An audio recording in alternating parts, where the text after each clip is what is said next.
So, ladies and gentlemen, we're so excited to have this esteemed panel who all from different perspectives have come together in a concerted effort to talk to us about where do we go from here, not only as African Americans, but as Americans in general, and what can we do to handle some of the disparities, inequities that perpetuate themselves in our society from decades and centuries ago, and we still see some inequities that are very, very concerning to us.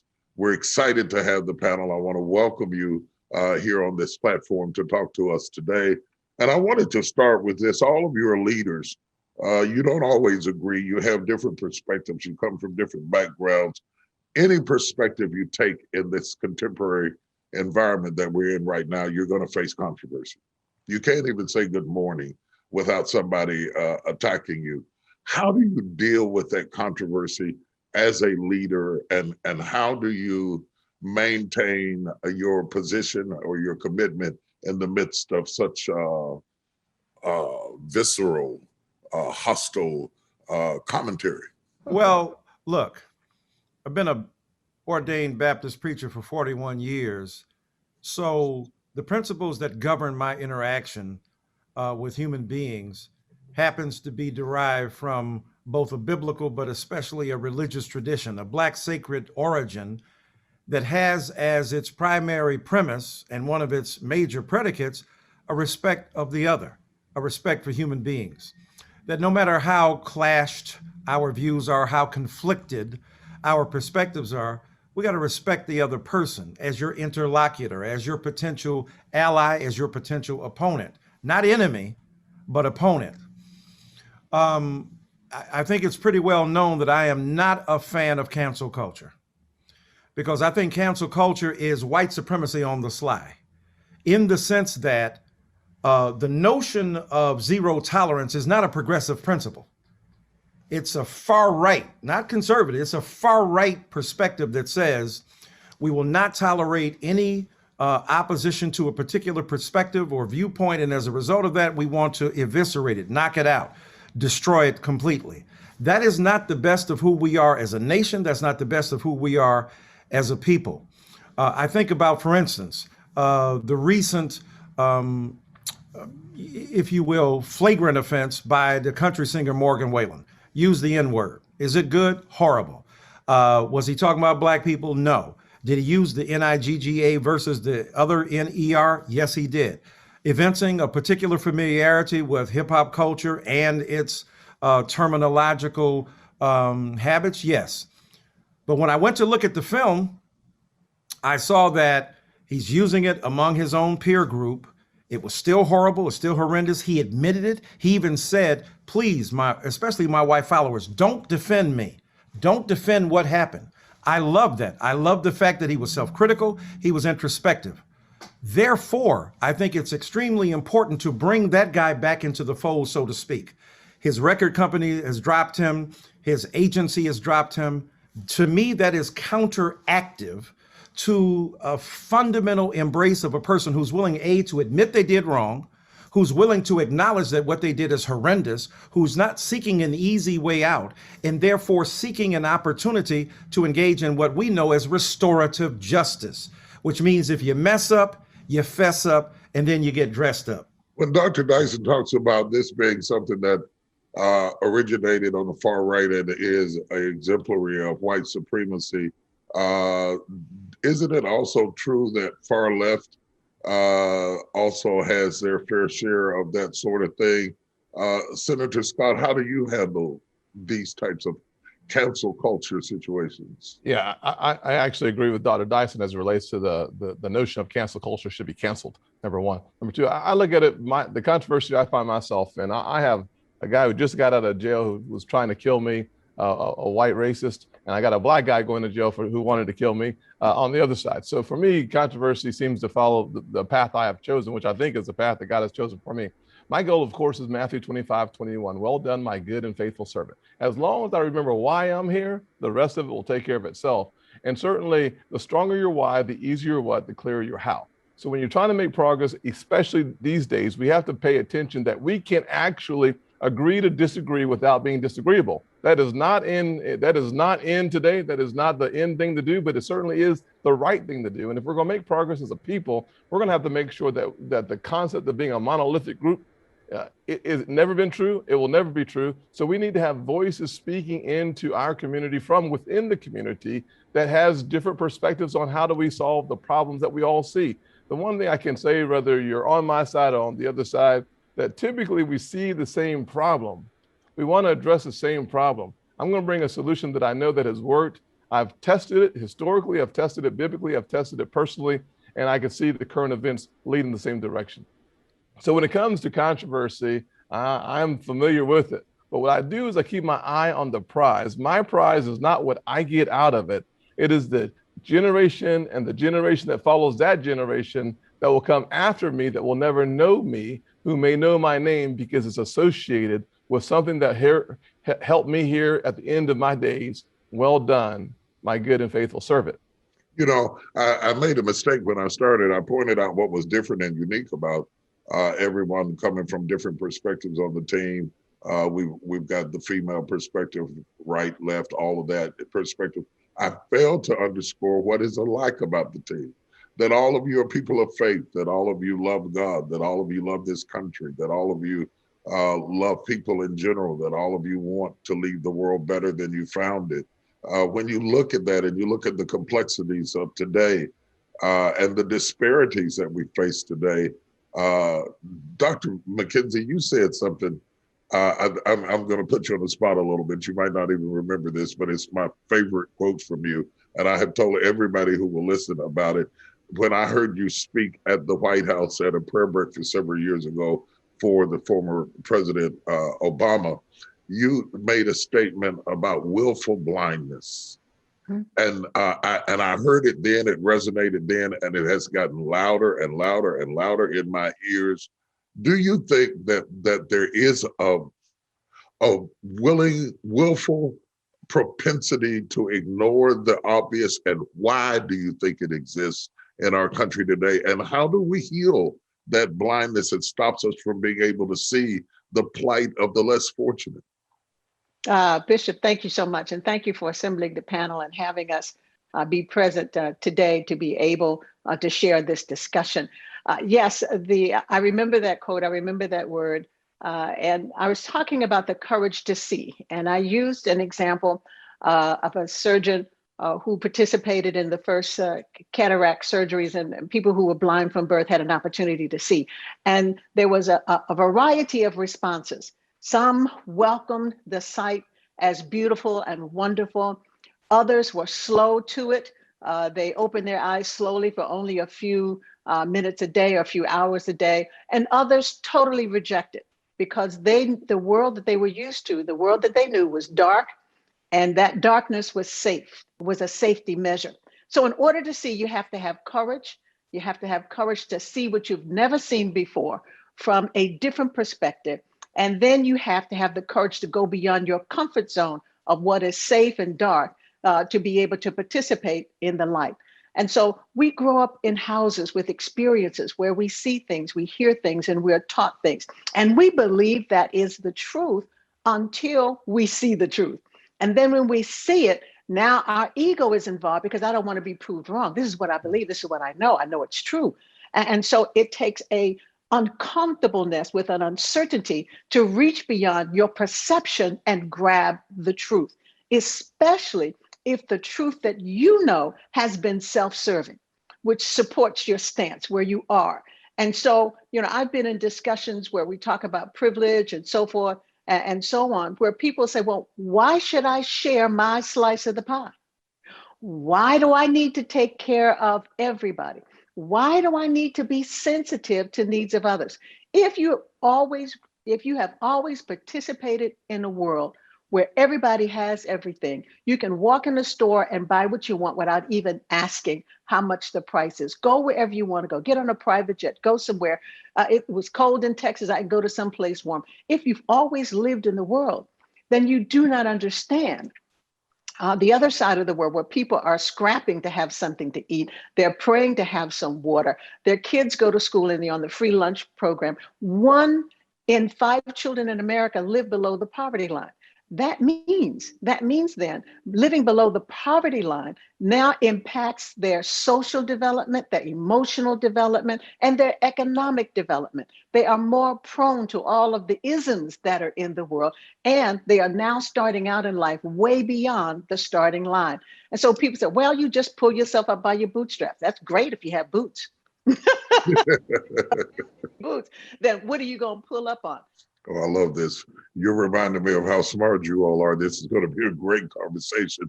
Bakari, what does social justice look like to you? When you look at the times we're in now, we look back at the King era and what was done in the 60s. We look at the return of violence with George Floyd and Ahmaud Arbery and on and on and on, Breonna Taylor. And what does social justice look like now? And how do we take it forward in this window, if it is a window, where people are starting to look in our direction and legitimize what we have already known was authenticated all through our history? Well, first, let me just say thank you for allowing me to be on this August panel with friends and mentors and people I look up to. I think it's rightful that I go last because there was so much that a young man like me could sit and soak up from the likes of Senator Scott and Michael Eric Dyson, and of course, Bishop McKenzie. I look at this very similar to the way that the other three have, although I'll add what I believe to be my unique perspective, being a child of the movement. You asked at the very beginning a unique question, and where do we go from here? I go back to what I believe to be Dr. King's second best piece of writing.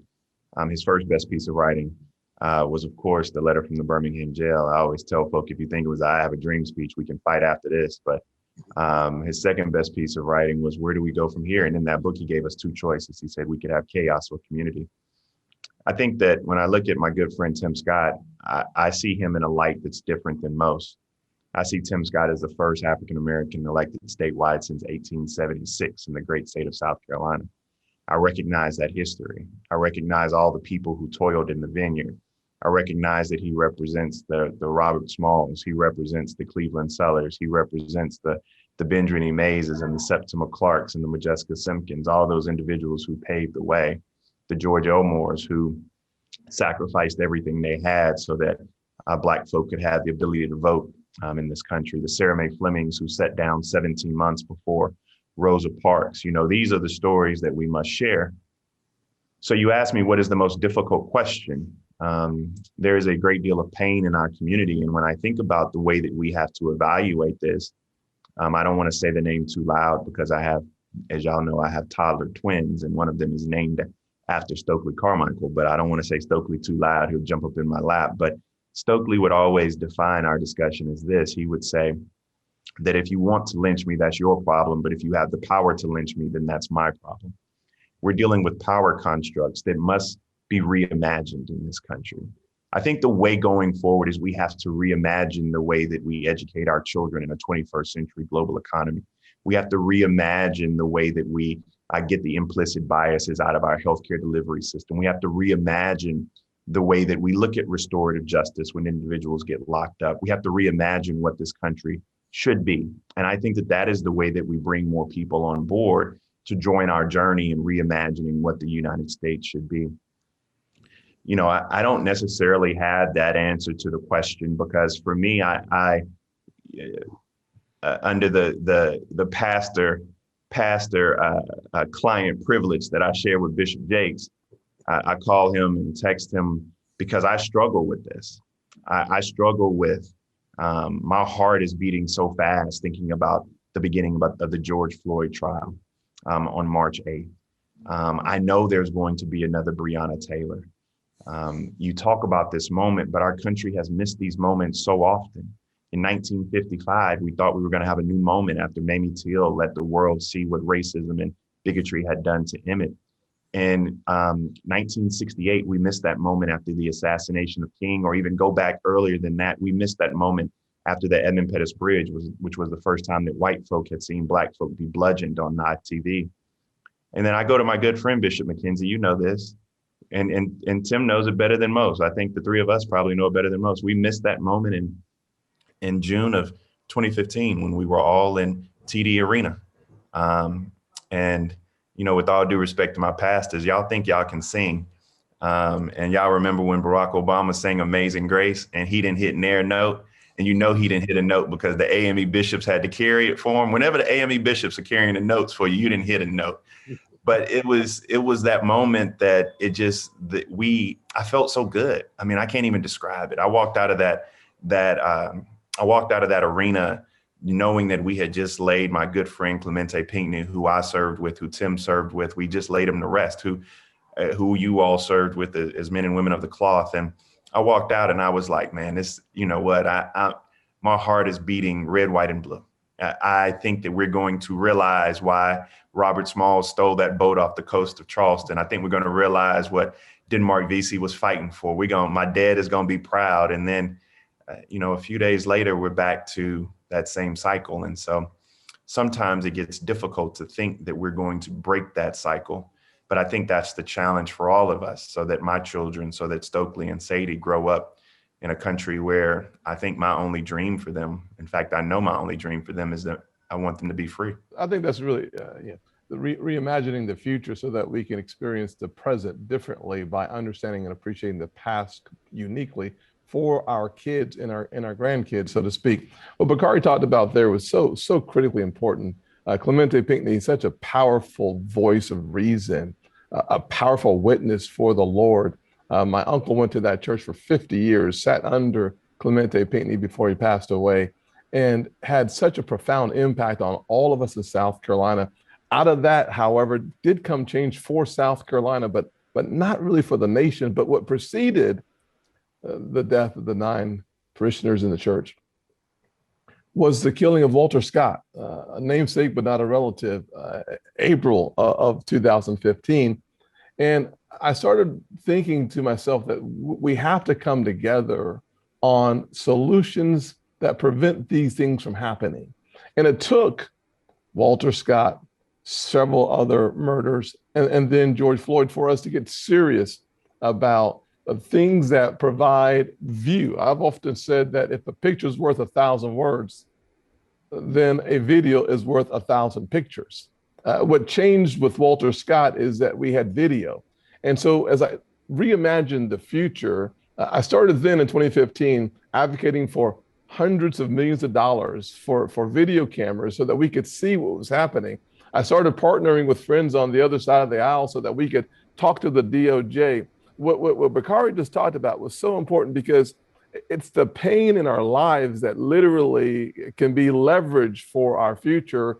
And if we're not careful, we miss those because we've had so much of pain that we miss the opportunity within that pain. If all you can feel is the misery of that pain. So often I think about Cory Booker and I coming together on Opportunity Zones. We were looking at the poverty that is so persistent, 27% as average poverty in African-American communities, having grown up in a single parent household in poverty, under the poverty line for most of my young life. I will say that having a chance to work with someone who went to Yale and Princeton and a Rhodes Scholar on something so basic as how do we bring resources back to the community, because the community too often can't leave. The transportation, the logistics haven't been solved. And so what Bakari was talking about, reimagining the future, is something that when you do it well, and even if you just do it in a small way, you can have an incredible impact on lives. And that's one of the things that I hope that we spend some time on, is how that future comes together. I know that listening to Dr. Dyson makes me dizzy because he's powerful, he's eloquent, and he's clear. And the same with Bishop McKenzie. You all have, I'm taking notes, Bishop McKenzie, on the willful blindness and the courage to see. If we take that seriously and implement it into a policy position, wherever God has placed us, for me in politics as an elected official, for all of us in different ways, maybe some to come back to politics, but the truth of the matter is simply this, that there is a powerful way for us to be the transformation we need to see. Sow those seeds so that Galatians 6:7 and verse 9, through due season, we will get our return. That is where I see us right now in the middle of a pandemic, sowing amazing seed into the HBCUs, $1 billion, sowing seeds into police reform to the Justice Act, sowing seeds in First Step Act. We have right now a moment, and frankly, corporate America is committing somewhere upwards of $500 billion to address the issues. And I keep asking myself, what are we doing to make sure that those resources don't go to a nonprofit that doesn't look like you, Bishop? You thrown a lot of things on the wall there. I mean, just a whole lot of things, one of which I hope we get back to and swing around and talk about those monies that have been allocated by those corporations. What is going on with that money? Yes, sir. How are we holding them accountable? Who is watching the store? I really want to get to that in a minute, because I think it's something that we really have to be prudent in really following up and scrutinizing how those monies are allocated and how they're used, or whether it's just photo ops and public relations, and then it's when the trouble is over, it ships away. But before I get into that, Dr. Dyson, I need you to help me process this. After George Floyd's murder and the Black Lives Matter movement exploded all the more across the world, across the globe, not just the organization, but the movement, people began to validate and authenticate the atrocities that we have been saying for years, that whenever you bring up anything race related, they're going to come back and call you names, race bait, or you're this, you're that, the other.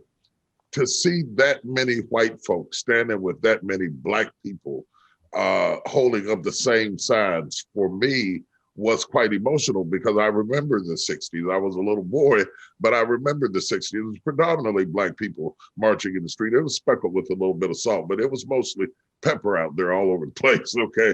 And now you saw as many white people as you did Black people, maybe more. Yet when we speak in terms of race relationships, we speak in terms of white and Black. How do we, first of all, did that touch you in any way? And how do we galvanize those whites and Blacks whose uniformity centers around an ideology that is inclusive? How do we bring them in to staying after the march is over, to changing policies and changing the world, and holding corporations accountable, and challenging our school systems, and closing out our food deserts, and creating affordable housing for people who are disenfranchised in hopeless situations, got out of a visible prison to be locked up in an invisible prison. And all of these realities exist right now for us. How did you feel about that? And how do we galvanize that momentum to go forward, Black and white together, holding hands, demanding change in this country? Yes, sir, Bishop. Well, it so well stated, eloquently as usual. Yeah, it affected me quite profoundly, because like you, I was born in 58. So I'm 62 years old. And I remember my mother carrying us with my father in the car from Detroit, Michigan, down south. Mm-hmm. Mama from Alabama, daddy from Georgia. Hyssop, Alabama, 15 miles outside of Alexander City, where T.O. grew up, 75 miles south of north of Montgomery. Mm-hmm. And so, and daddy from Albany, Georgia, not Albany, Albany, Georgia. So when we were heading there, begging my mother, surveying the landscape, seeing as a child, other people are stopping. Why can't we stop? Why are we extracting a mason jar from beneath the seat in order to relieve ourselves? Yes. Why are we stuck in a brown paper bag? The white Southerners would call, if you got a Coca-Cola in a brown paper bag, a dope and a poke. Why is it that we are stuck with a brown paper bag full of sandwiches and chicken while others are stopping? And so begging my mother once, being so persistent, it didn't start when I was older. It started when I was a child. Begging, pleading, as Dr. King would say, because of their importunity. So here I am begging for us to stop. We finally stopped in Nashville, Tennessee, where I'm now going to become a distinguished university professor at Vanderbilt. But there, that day, when they didn't know I was going to be a professor at Vanderbilt, stopping in that place, and that white man told my mother, "We do not serve niggers here." And I asked, what's that? What is that? What does that mean? right? And my mother said, whatever you do, Michael, do not tell your father. Because you know, Bishop, both bishops, Senator, Brother Bakari, you know what that is. You know what the infrastructure of the black male psyche, already demonized and stigmatized and rendered peripheral by a culture that refuses to acknowledge our fundamental humanity, and now not even exercising control over these little intimate spaces where a microaggression like a hurled epithet can be a seismic shift in the templates of your own consciousness and the tectonic plates of your self-awareness. Don't tell your daddy, because if you tell your daddy, you know he gonna go off and come in here and it's gonna be the end of somebody's life. So I carried that with me, right? And I understood that both personally, existentially, and later on, you know, theologically, theoretically, philosophically, all that stuff. So when I saw what happened that day after George Floyd, and I saw the swelling of the numbers of protesters, because you can't sell 10 million rap records in this nation without a bunch of white folk buying them. You ain't gonna have the greatest movement in America in terms of numbers, the sheer numericality of the upsurge of protests without having a bunch of white folk involved in that. And that was different, as you said, than the 60s. Because although James Reed was there, the Unitarian minister, Viola Luizza from Detroit, Michigan, was there, who died. There were, you know, Abraham Joshua Heschel, the great rabbi, locking arms with Dr. King. But you do know, as you brilliantly said, that the vast majority of those who were involved were Black people, in particular, more broadly, people of color. And yes, a contingent of white people, to be certain. But this time, there was a huge outpouring, because I think for the first time, white brothers and sisters, no judgment, many of them who were involved fell in love with Black people for the first time. I ain't judging why. I'm saying it happened. It happened because you can never know when your moment comes. You don't know what's going to inspire you to get the Holy Ghost. You don't know when you're going to start speaking in tongues. You don't know what night the Paraclete will descend upon you with the Shekinah glory.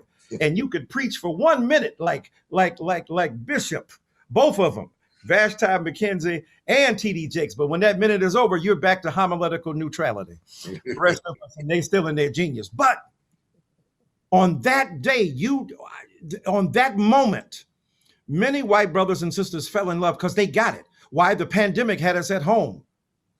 2 weeks before the pandemic, we would have been cursing each other, cursing our kids out. Why don't you get off of those darn, iPhones and iPads and talk to each other as human beings? Is it not ironic, perhaps even paradoxical, that the very instruments and devices that we demonized as preventing and precluding the possibility of human intimacy now become their greatest instrument? People are now like we are today, virtually talking to each other. Thank God for virtual communication, because without that, our churches couldn't still get going. We couldn't still talk to our therapists. We still couldn't speak to our loved ones. And God bless them, those who say goodbye for the last time to their kin and their loved ones do so often on this machinery. So now many white brothers and sisters at home looking at their devices, and black and brown and red and yellow too, and then George Floyd's image flashes across the screen. They are now more conditioned to feel what George Floyd was enduring, because we all have to depend upon supplying texture and color and context to these images that Senator Scott so brilliantly referred to in terms of what meaning we can derive from them. So I think they were at home, and guess what? The asterisks were removed. Here are the usual asterisks. Well, you must have been belligerent to the police. No, he said, officer and sir. Oh, well, you must have been running. No, he was lying prostrate on the ground. Well, he must have been a danger. No, because 3 cops were arrayed across his torso, his neck, and his legs. Derek Chauvin's knee bore into the already mortally depressed column of this asphyxiating man. And there, lying on the ground, begging, calling his mama. I think that touched the heart of so many people too. White mothers saw mama, and calling his mother struck a visceral response a kind of beyond intellect into the deep heart of the emotional connection we have as human beings. And so white folk flooded those streets. But when you fall in love, I don't know about y'all, you're sending flowers and candy and it's romantic. And then 6, 7, 8 months later, George Floyd's been dead. Stuff has died down. Folk are not as attentive. The question you asked and Senator Scott spoke about, what's the translation into corporations doing the real thing after they claim to do it? Because it's easy to put a black box up on social media to signify as an avatar and symbol of your commitment, what will be, but how do you translate that into everyday things, as Bishop was asking? So now white folk fell in love, and a lot of people would say they fell out of love. No, it's a different phase. This is the phase of, did you really turn the toilet paper out on the outside versus the inside? Here's the phase we're at. Did you leave that toilet seat up, Michael, and I almost swam in my own water? I'm not saying that happened to me, but I heard things like that occur. Did you really turn the toothpaste from the top up and not the bottom? But here's also what happens. Who's taking the kids to school? Who's going to take care of the chores? How are we going to pay the bill, right? In other words, the unsexy normal versus the sexy spectacular. George Floyd's death and then the precipitating of an enormous outpouring of white identification with Black people and the grief we felt in common that reinforced our humanity. That's the first step. That's the romance. The unsexy everyday. So I'm not cynical about this stage. Is you figure out what to do, how to translate that love into practical participation, into creative, as Bakari talked about, reimagining. This is the moment where not just emotionally, we want to figure out, what do we do with the cops? What do we do with the police? How do we talk about refunding, defunding, reimagining the police? Could we use different language? Should we use different jargon? Does it mean, we know that the police don't have an exclusive preserve over public safety. So maybe let's talk about how people who are trained in emotional wherewithal, who are trained in psychological therapeutic intervention, can accompany the public safety folk out into the streets. Let's shift, let's reimagine. So for me, I think it's extremely important. I was deeply and profoundly moved. And what I say to white brothers and sisters is, yes, there are many levels. As the great philosopher Meek Mill would say, there are levels to this stuff. And one of the levels is, the first level is the entry. Some of y'all have been members of the NAACP. You got the entry level. What's the entry level? Read books, study what's going on. That's fine. You want to go to the next level of being a white ally? Figure out what you do in your corporate world. How do you rearrange the logic and the way in which influence is distributed? How do you talk about who's in the room? Who makes the decision? So until we confront that truth, we won't make much progress. But I think I am heartened, Bishop, by the fact that so many white brothers and sisters joined us so that BIPOC, Black, Indigenous, people of color, Latinx, Indigenous folk, Asian brothers and sisters, and Black people coming together to make a statement about no longer will business as usual be taken, and that we have the wherewithal to dig deep to make a statement about our essential togetherness so that we can translate that motto, e pluribus unum, out of many one, into real, actually existing principles and practices. Thank you very much. A powerful statement. Very, very powerful statement. Anybody else want to weigh in on that before we go to something else? No, I got a question though that I would like all four of y'all to help with. I think it'd be helpful generationally as we try to answer this question. And I don't mean to take your role, Bishop Jakes, but this has been sizzling in my spirit, as my millennials and Generation Z say. Our journey going forward, does it rely, as Dr. Dyson said, on us getting people to give us the benefit of our humanity? The common denominator between Clem, Emmett Till, Walter Scott, George Floyd, et cetera, is that Black folk don't get the benefit of their humanity from others in this country. Or, I guess it could be or is our way forward through economic self-sustainability? I mean, my question is, do I have to sit here and wait on other folk to give me the benefit of my humanity? Or, I think it's an or question, is it through, as you know, Stokely and my daddy used to always chant Black Power, but that Black Power meant political sustainability and economic sustainability. I hope that question makes sense, because it concerns me that I'm not sure, one, that we have to choose a path, or two, that my path must be relying on others, or three, which path I should take. I'll hop in here. From my perspective, the conjunction is and, not or. The latter part of your question has to do with the finances of this nation. If you are living in a capitalist nation without capital, you are like a fish without water. So the truth of the matter is, you have to be in a position where you can empower yourself through economic mobility and opportunity. It's one of the reasons why I think you have to grow the pie. One of the things that we've seen during the pandemic, and this is such an important point, Bakari, that you've brought up, is that working with some of the wealthiest African Americans in this nation, like Robert Smith and many others, trying to find a way to make sure that the resources that come from the government are matched in the private sector, and then there's access to that. We were able to set aside for minority serving institutions and CDFIs, $30 billion through the Paycheck Protection Program, so that we could have access to those smaller businesses that are more like micro business systems, 2 and 5 employees, which are consistently African-American businesses have fewer than 10 employees. So the way forward has to include economic opportunity on the family level. Without that, in a capitalist free enterprise system, it's going to be very hard to have a conversation about what precedes the and that's not capital. You know, Bakari's kind of set it off. Let me just say this one thing. You really set it off. I'm trying not to just jump up and do jumping jacks in the middle of the floor. Because on one hand, I am insulted that I should have to go to anybody at this stage in the world and ask them for permission to be human. That is insulting. It is degrading. It is unfair. It is un-American. It defies the Constitution. It is biblically inappropriate. There's so many things to be said about it. But the reality is, I'm a great believer in entrepreneurship, economic empowerment, building up from an economic standpoint. But the reality is, you can have all the money you want. It doesn't change the criminal justice system.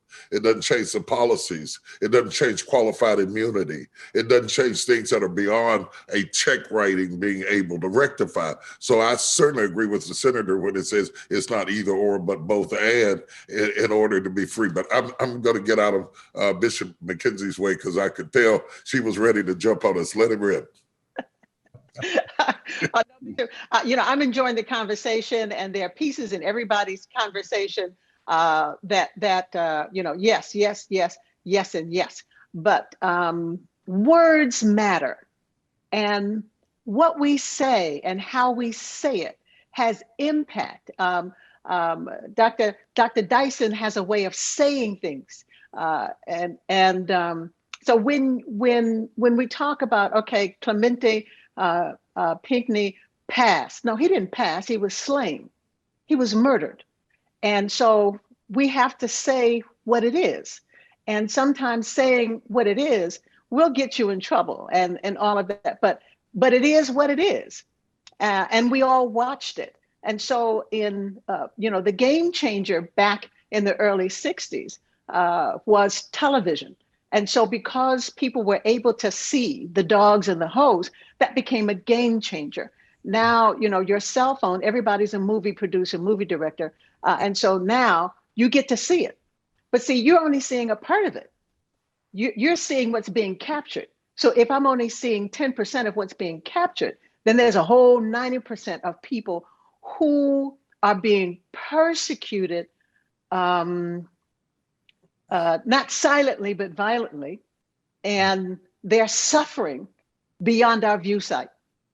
And that's one thing. The other thing is, yes, I think there is a three-legged stool. Well, actually a four, let's say a whole table, all right? So there's education, there is economics, there is faith, your religion, and there's politics. And so, yes, we need to work on the education of this generation and the re-education of the generations who are now in control and in power. I want to grab a quick point because I can't count too well. And Senator Scott was talking about so many billions of dollars that have been allocated by these corporations. And I'm a witness that I talked to the CEOs as well, that there is a commitment from many, many CEOs to commit billions of dollars toward underserved communities. Yet it still is true today that the wealth gap between the average working Black family and the average working white family is about $30,000 a year. That's the gap. That's not the income. That's how far apart the average is. The gap is huge. You could drive a freight train through it. So when I hear about these billions that are allocated, and then I go into the urban areas where they are not demonstrated, it makes me wonder, where did the money go? Because billions sounds pretty big to a country boy from West Virginia born on the side of a mountain. And when you start getting hundreds of billions of dollars, I think there ought to be some kind of effect that we see. Why are we not feeling the infusion of capital into our community? Anybody?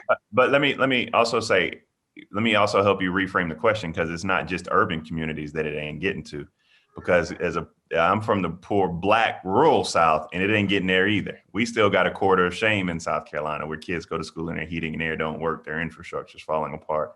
You know, our rural hospitals are still closing down. So it's not making it to us either. One of the most frustrating things about my colleagues to the left of me and my colleagues to the right of me is the way that we legislate, Bishop Jakes. You asked a good question. As Bishop McKenzie said earlier, you know, rising tides lift all boats is one of the political dogmas that we should bury, right?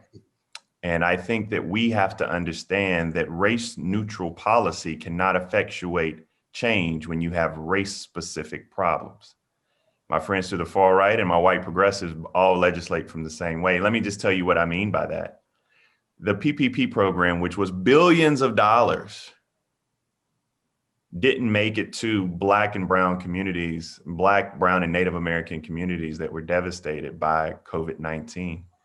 Many Black people, as you know, we had a discussion about this, Bishop Jakes, you and somebody from the National Bankers Association. I know Senator Scott has been working on this diligently. Some of the changes that we're seeing now in the PPP program are changes that he advocated for back then, right? But we have so many Black folk that are unbanked. So how are you going to get a Black person who runs his barbershop, who doesn't really have a bank account, a PPP loan? That just doesn't work. And so we have to do something. And I've always told people that our political mantra should always be access. See, people think Black folk want a handout. We don't want anything given to us. We just want access to the resources. And for far too long, we haven't had that access, mainly because of the way that we legislate. Let me just hop in there on some of the comments that's been made by you, Bishop Jakes and Bakari, on making things like the Paycheck Protection Program work in the middle of a pandemic for African-American businesses. For the first few weeks, if you didn't have a banking relationship, you didn't have access, because it was all built on who you already knew. And we've had many conversations with businesses and churches throughout America on accessing the PPP. I'll say this, that when we were able to then target specifically minority institutions and CDFIs with $30 billion to help those smaller businesses have access to the resources with communities that were in their neighborhoods, we got a better response the second time around than we did the first time around. The second thing we did, which I thought was really important as well, was that when we were putting the legislation together, I added into the legislation $10 million for the MBDAs, we all know MBDAs, to be able to market in the communities that had no relationship with the financial institutions. But then what I realized shortly thereafter was that in order for that marketing dollar to be spent well and to have a bank to go to, you had to go beyond the 500 or 600 banks that were part of the PPP program, because they were part of the SBA program, to include 4,000 institutions, to include FinTech, because FinTech became the fastest way for many of our smaller entrepreneurs to get access to capital. And then what we saw in South Carolina, Bakari, was Optus Bank started working with Diane Sumter, who is the head of the MBDA for the Carolinas, to make sure that they had everything they needed, because literally it was a loan that became a grant. A loan that becomes a grant, everybody who needs access to it should have access to it. And by the way, there's still resources left in the Paycheck Protection program today. And so we're not talking about something that was, we're talking about something that is. But even more important than that, that's on the policy side from the government. It's the private sector that we still have yet to explore. From my perspective, we can talk about how we, during the pandemic, provided more money for HBCUs, over $1 billion. That was on top of an all-time high investment in HBCUs as a nation in the history of the country, making their funding permanent, which is important.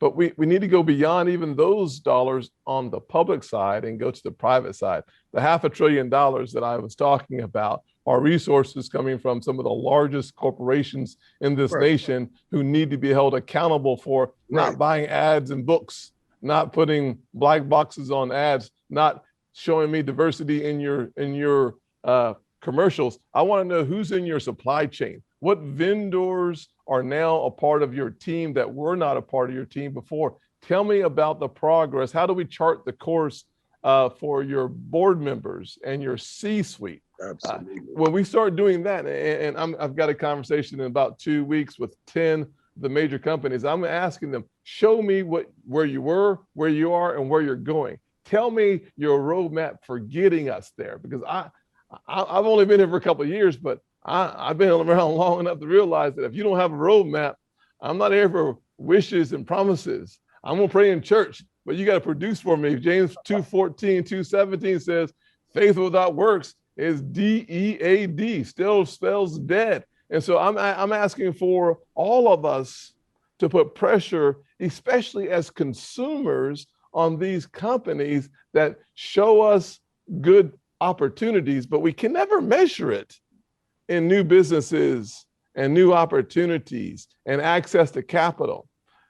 So I'm bringing those folks to the table.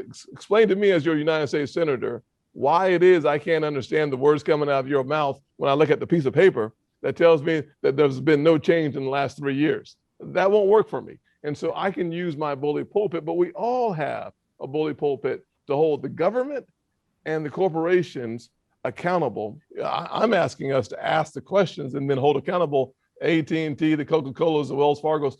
These are companies where we're spending trillions of dollars as a community in these areas. The question I'm asking is, what is the ROI? And figuring out that apparatus is how we make long-term progress as a nation, because a nation that does not focus on those folks in need is not a nation that can live up to Matthew 25. And that's one of the reasons why I'm focusing on making sure that A, as a consumer, I do it, but B, as an elected official, I find ways to make sure that I can measure the progress being made according to the commitments being made.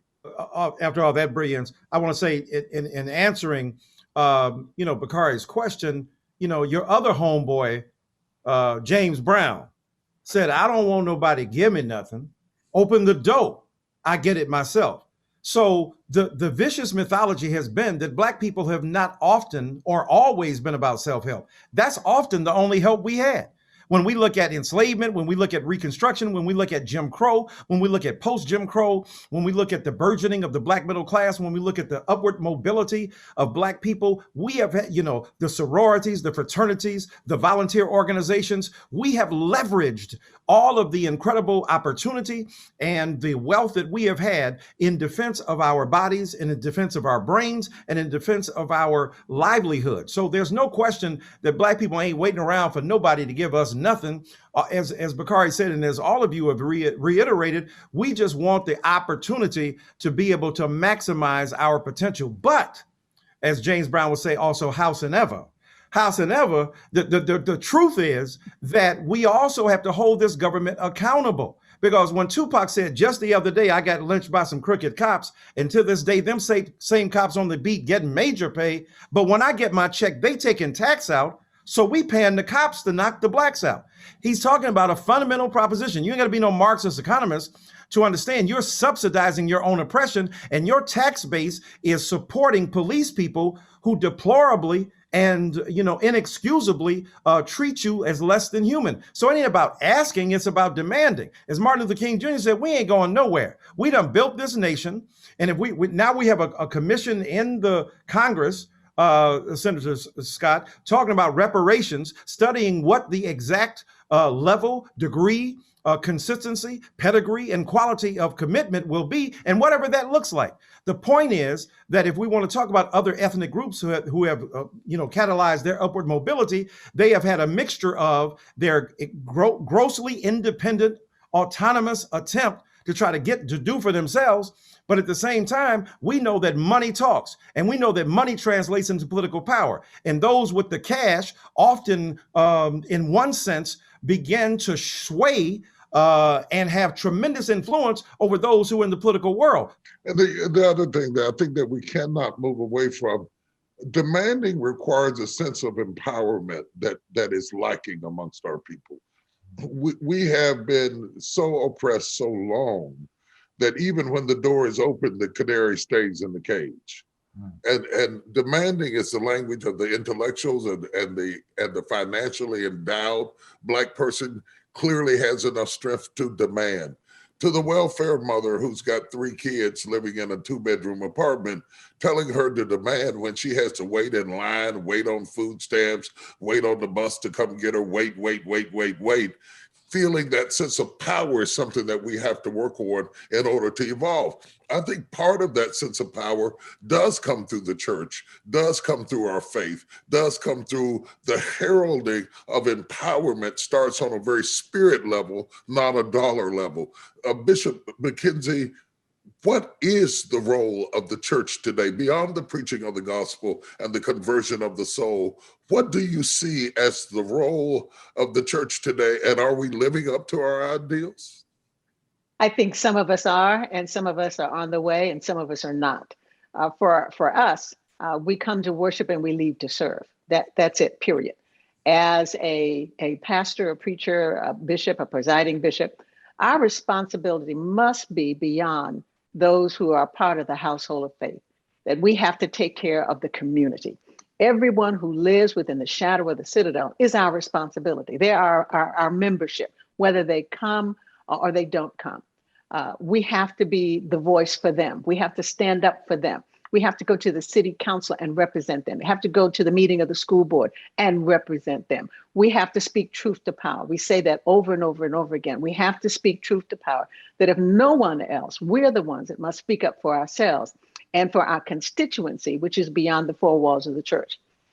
A problem that I have is, one of the things that I have experienced is that especially in politics, Senator, is that plans and programs are put together without our input. And then you come and ask us to co-sign. And my premise is, ask us about the problem first while you're putting the program and the idea together. Because there's some things that we experience in the trenches. We're in the neighborhood every day. We're in the lives of our people every day. We're in the lives of the community every single day. Why don't you come and ask us? Come and see what we're experiencing and what we have tried, because the very program that you're trying to put together, we've already tried. We've already had the program. We already put that, and we can tell you what's working and what's not working. Bring us to the table. We'd be happy to tell you what we see and what our members are experiencing, what the neighborhood is experiencing. Don't just write a program and then say, here, co-sign it, and we hope we're going to send it out there and we hope it's going to do well. We can tell you what works and what hasn't, because for the most part, we have tried it all. Well, Bishop McKenzie, I'd say that is good advice for every elected official to stay in touch with their community and their constituents. It's exactly what I have tried to do. It's what I strive to do. Certainly, I certainly am. I'm sure I'm falling short somewhere along the way, but I will say that including churches in the Paycheck Protection Program was the result of having conversations with African American and pastors in other organizations.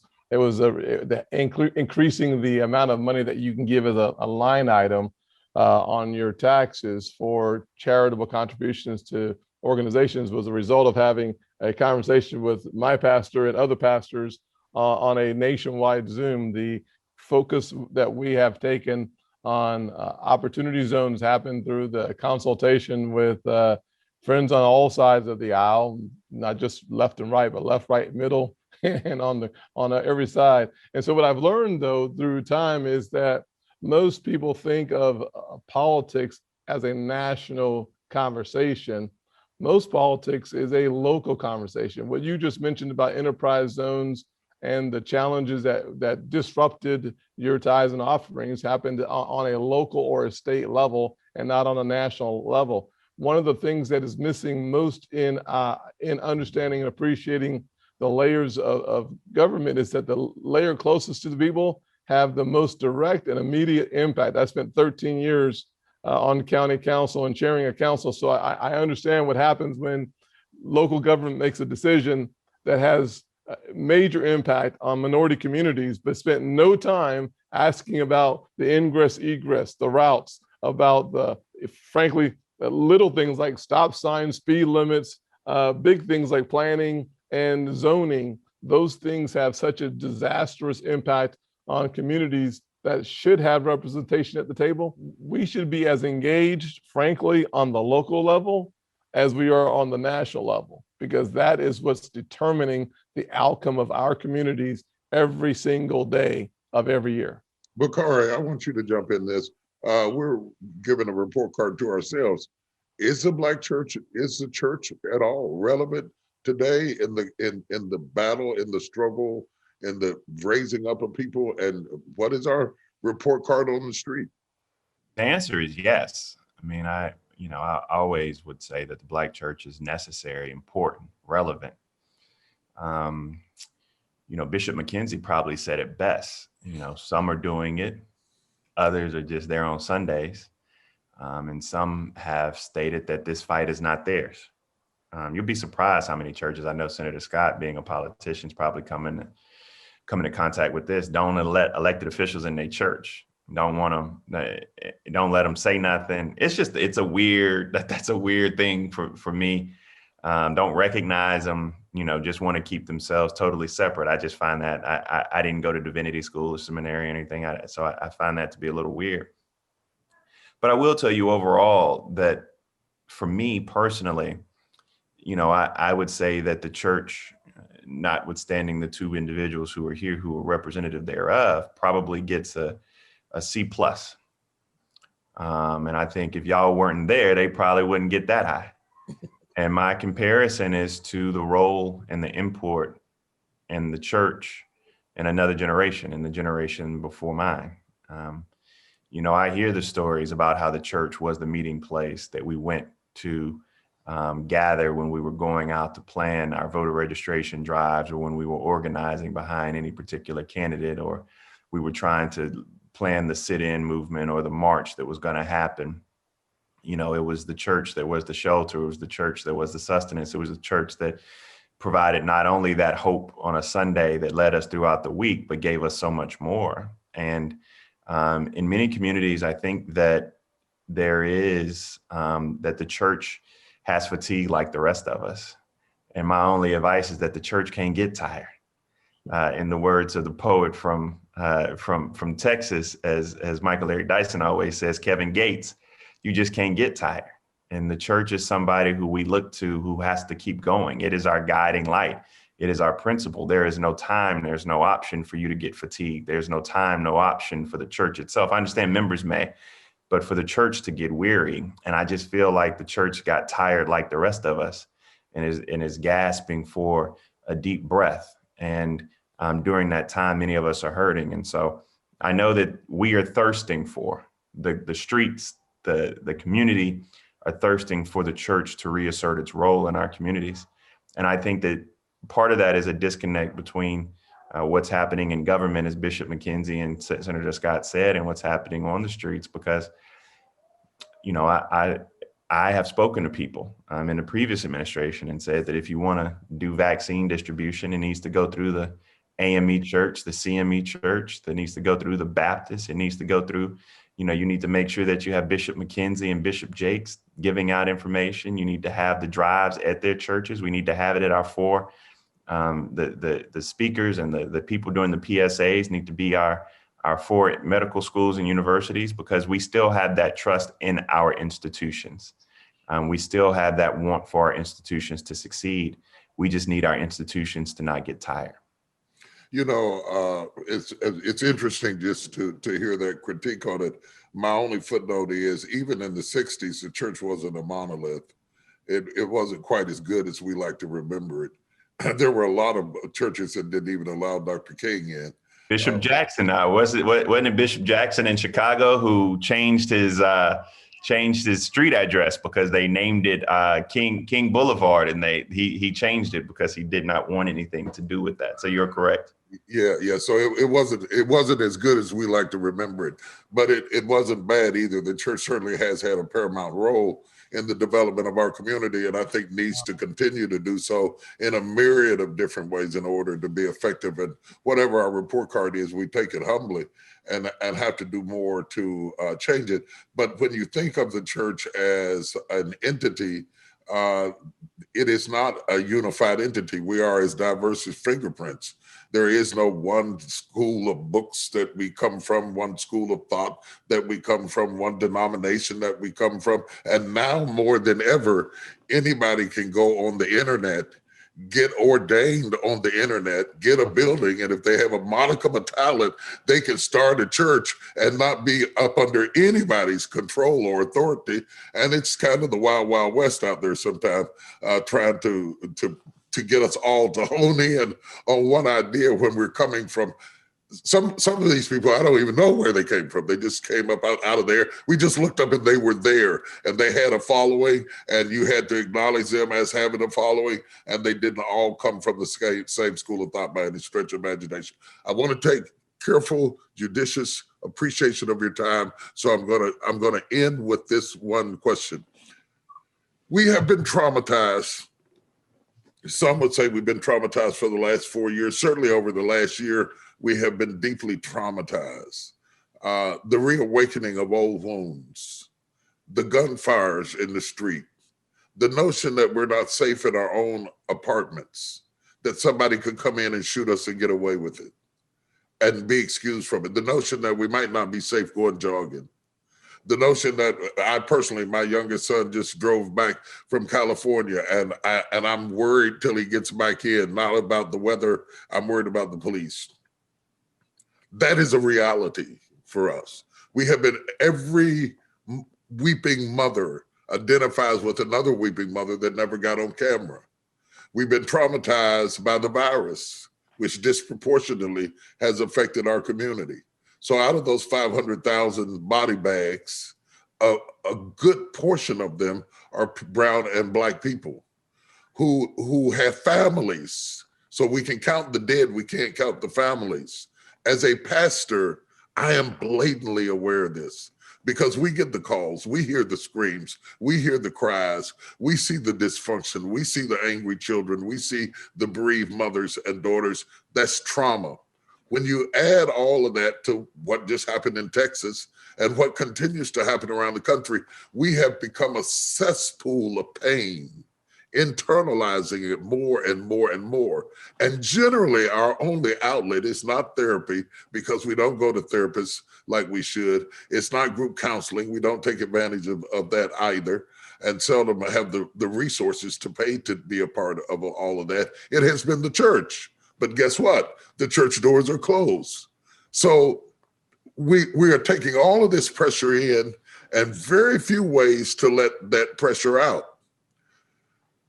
I want you to address Black pain. I want you to say to me what you think the people who are listening right now should be doing with that pain to get better, to get well. We have internalized pain so long. John Lewis said something that I thought was quite profound. They asked him what he thought about Black Lives Matter, and he thought that it was a great continuation of the 60s struggle, and he applauded them and even spent some of the last moments of his life with them. He said, the only thing that I wish they do that they don't do is sing. And I sat back in the seat and I was stunned. And he started talking about what singing did to the civil rights movement, against the hoses, the dogs, and the bullets, that we had our song and the importance of the song and the music. Have we lost our song? And is our song enough to combat the influx of pain that's coming to us at warp speed now compared to waiting for the 6 o'clock news in my generation, or sitting by the radio in my mother's generation to hear something we couldn't see. Now it's coming through my phone, it's coming through my iPad, it's coming through my computer. And while I'm talking to you, my television is on. And so from all of these different angles, I'm getting all of these different images, overload to the sensory perceptions of a human mind. And then I lay down with all of that still going on in my head. We're suffering. The suicide rate amongst Black children is going up exponentially. Domestic violence has increased since we have been through this plight with COVID. We're seeing murders going up in every city. We cannot ignore the obvious. We're not safe in our own cities. We're not safe to call the people who police our cities. How do we get to a mental healthy space? I'd love to have anybody comment. I'm gonna let Bishop McKenzie, because I don't know. I'm about messed up like everybody you talking about. So I'm gonna sit. It's okay to say, I don't know. You know, Lord, we don't know what to do, but our eyes are on you. So it's okay to say, I believe that I don't know. But one thing in many places in our faith community is that we see trouble and trauma as two different things. When we look at trouble, we said trouble don't last always. God's going to help me in time of trouble, but we don't talk about trauma. Trouble is something that we think is fleeting and transitory. We in trouble, just came out of trouble, and trouble is on its way again. So we look at trouble as just a temporary inconvenience. But trauma is something different. Trauma comes and hangs out. Trauma comes and stays. You may have personal trouble, but you don't participate in other people's trouble unless you're praying for them. So, but trauma, the kind of trauma we have now, as Bishop described it, this is a collective trauma. I mean, it's not just one or two people with post-traumatic syndrome. You have a whole community, a whole nation that is participating in post-traumatic syndrome. All of us experienced George Floyd. All of us experienced Breonna Taylor. I mean, we can just list the names, the Emanuel 9, Mother Emanuel 9. We all participated. And so we all grieved. And we didn't realize we were going through the steps of grieving, anger. And what am I going to do now? We're all going through this. And so what happened especially with COVID, one of the things that happened, our disciplines went out the window. Our whole discipline, our whole schedule is off. So I'm home. So our regular schedule, our regular things of doing things, the things we do to comfort ourselves, the joy that we would tap in during the day, all of that went out of the window. Our whole schedule, our regular prayer schedule, our study schedule, our worship schedule, our Bible study, all of that went out of the window. So a part of what we have to do is put ourselves back on schedule and get our disciplines lined up. That when we wake up in the morning, we talk to God before we go to social media. We have our prayer time. We practice our gratitude. No matter how bad the trauma may be, there is something still to be grateful for. And so I think we need to practice our disciplines again. Go find our joy. Go get a good night's sleep. Go to bed. That's a good word there, Bishop. It's a good word. And stay asleep once you get there, which is harder. Going is easy. That's hard for me. So I'm praying for that one. Yeah. I'm waking up listening to McKenzie and to Jake's in the middle of the night. But can I briefly, because I know I got to go too, but I got to say this though. Well, wait a minute, Mike. Wait a minute. Hold on. Before you get to that part, go get some sessions. Right. Talking to a counselor. Oh, yeah. To a psychologist, it's okay. But in too many areas of our faith traditions, it's not okay. It is okay. Right. Talk to a counselor, talk to your mentor, talk to a coach, but talk to someone. And if you can't talk, write it in a letter, put it in an envelope and mail it back to yourself. But you got to get it out of you, whether you have to sing it, whether you have to write it, and whether you have download and upload friends do that. Okay, Mike, I'm sorry. No, that's the word, Bishop. That's the word. I'm just gonna riff off of that and pretend I said that when I repeat you later. But the difference between trouble and trauma. Oh, that was awesome. That's Jack right there, dog. That's sampled already. But look, in terms of what the church is doing, Robert McAfee Brown, the great theologian, said, the church is like Noah's Ark. If it wasn't for the storm on the outside, you couldn't stand the stink on the inside. So there is trouble in the church.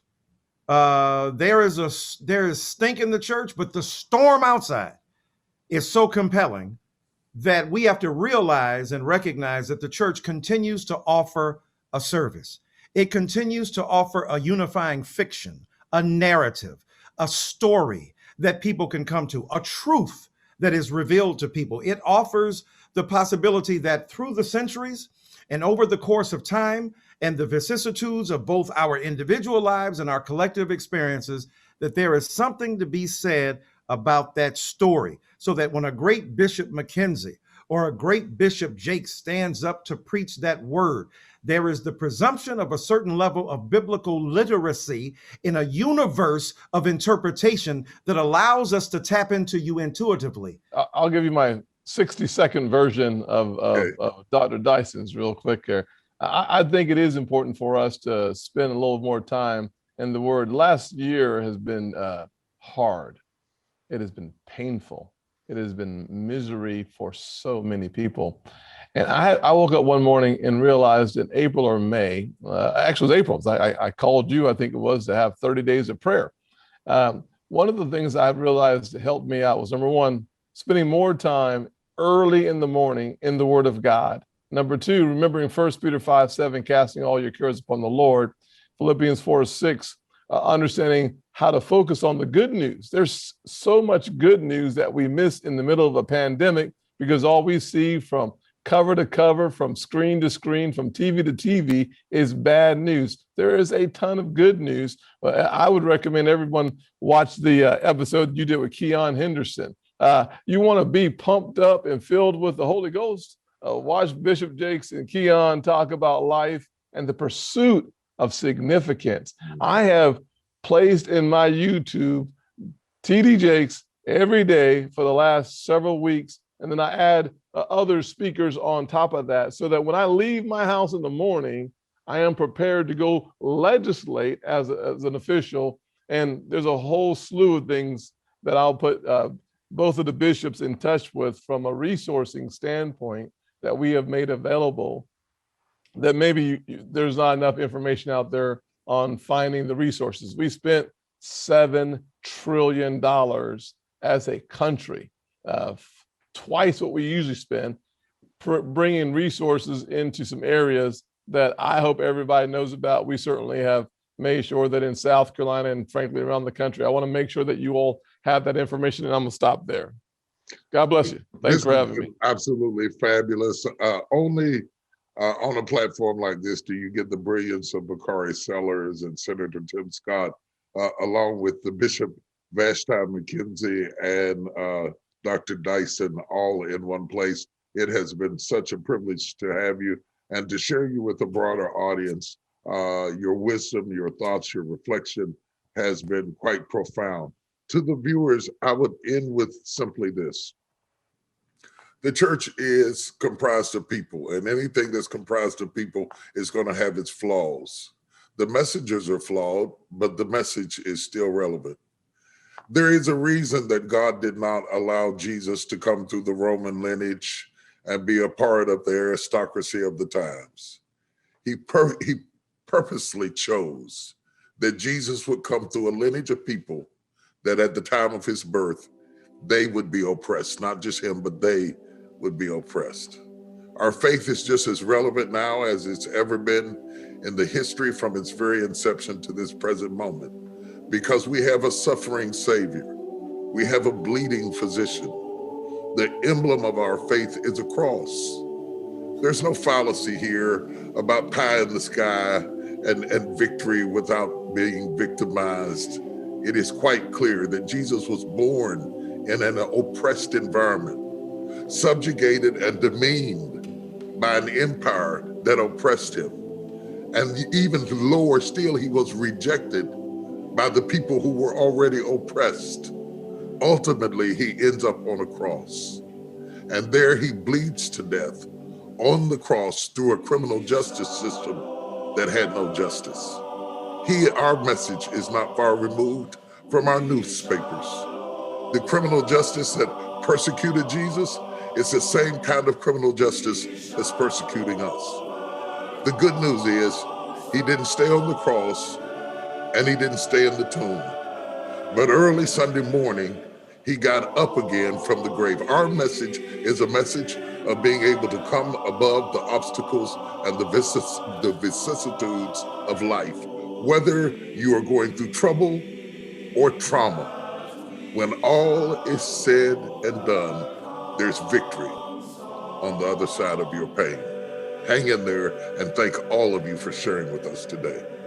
God bless you. We'll walk hand in